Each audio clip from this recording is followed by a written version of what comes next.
कि एक छोटी सी झोपड़ी में पिंटू और उसकी माँ मीना रहा करते थे। पिंटू के बाबा को गुजरे हुए कई साल हो गए थे। मीना दूसरों के घरों में बर्तन धोकर घर का खर्चा चलाया करती थी। पिंटू और मीना दोनों गरीबी की जिंदगी जी रहे थे। बेटा पिंटू, मैं चाहती हूँ कि कल से तुम स्कूल जाओ और पढ़ाई करो। लेकिन माँ, हमारे घर की परिस्थिति इतनी खराब है, आप मेरी पढ़ाई का खर्चा कैसे उठाएंगी? वो मैं देख लूंगी, बाकी तुम सिर्फ पढ़ाई पे ध्यान दो। वैसे भी सारा दिन यहाँ वहाँ मटर गश्ती ही करते रहते हो। कम से कम अगर तुम स्कूल जाओगे तो भविष्य में तो तुम्हारी जिंदगी संवर जाएगी। ठीक है माँ, लेकिन मैं भी कुछ काम ढूंढकर आपकी मदद करूँगा। हाँ ठीक है। और अगले दिन मीना अपने बेटे को पहली बार स्कूल छोड़ने गई।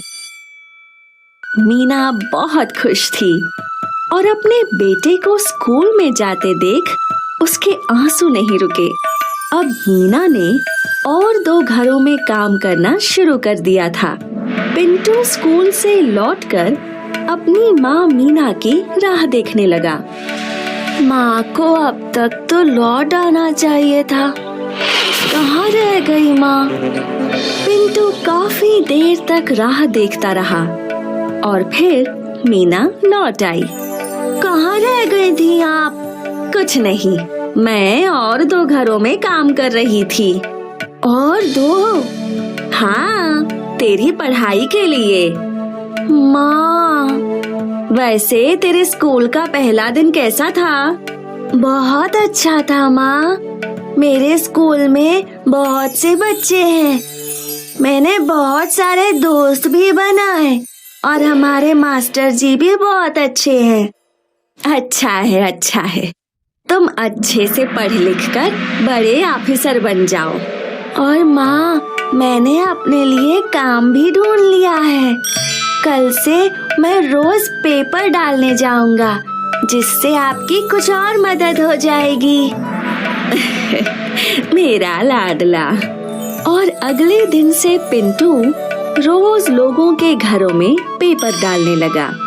उसके बदले व्यापारी उसे कुछ पैसे दे दिया करता था और फिर घर लौटकर वो स्कूल के लिए तैयार हुआ करता था। और फिर मीना उसे स्कूल छोड़कर अपने काम पर चली जाया करती थी। कई दिनों तक ये सिलसिला चलता रहा। एक दिन पिंटू पेपर डाल ही रहा था जब वो व्यापारी के पास लौटा तो उसके पास एक पेपर बच गया था। साहब, आज एक पेपर ज्यादा आ गया था। ठीक है, ये पेपर तुम ही रख लो। पिंटू पेपर घर ले गया और वो उसमें छपे हुए शब्दों की पहेली को सुलझाने लगा। फिर स्कूल के रास्ते जाते वक्त वो एक न्यूज़पेपर के दफ्तर में रुका और उसने वो पहेली वाला पेपर उन्हें दे दिया।